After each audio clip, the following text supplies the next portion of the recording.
My dad was a postman, and my mother was just housewife, basically, and done a bit of house cleaning and picking up eggs up Wamford out for a man called Mr. Turner, who lived at Stonehill back then. Yeah.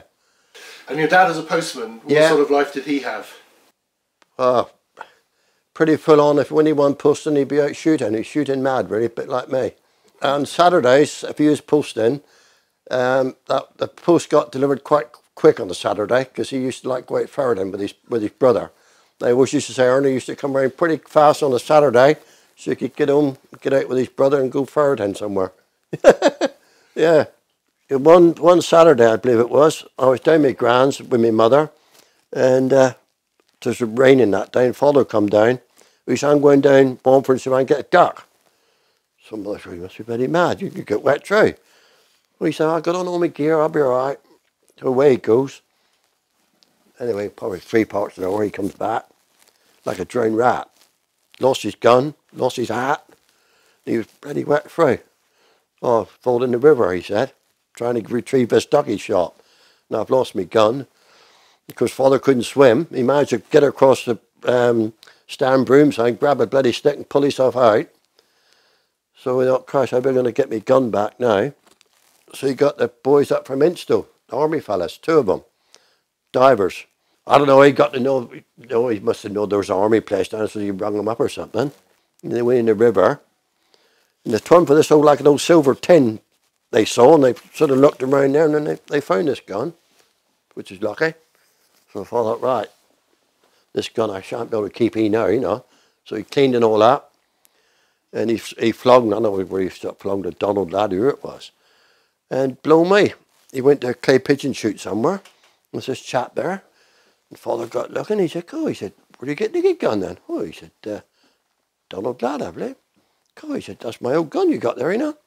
And the chap said, oh, is it? He said, yeah. Oh, he said, lovely, lovely old gun. He said, I'm getting on well with it. Yeah.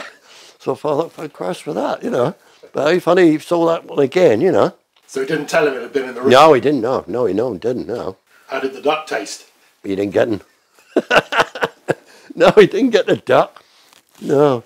Didn't get the duck? Didn't get the duck, he just got wet through his hair. Yeah. So how did you do the round? Because back in the day they used to use horses and bikes and all sorts, didn't they? Yeah, what little old car. We used some I think you'd done on a bicycle, I think, years ago, to start with probably. And then he used to drive a little Morrishausen van. And in the winter, he used to put snow chains on the tyres. And he used to put breeze blocks or concrete blocks in the back of the van on the wheel arches, try to get a bit more grip. Because, you know, back then, yeah. We had some bad winters in those days. Well, yeah, we did. Yeah, and father used to cycle to work from George Nimpton to South Mountain. And then if he couldn't cycle and just that bad, he'd walk. No, he'd trundle through the snow and get to work, yeah. So the job came first. That's right. He told me a story one day near Christmas. Lime was laying on the way to South Mountain. There used to be a big holly tree. Anyway, we used to leave home by 3:30 in the morning and cycle into South Mountain.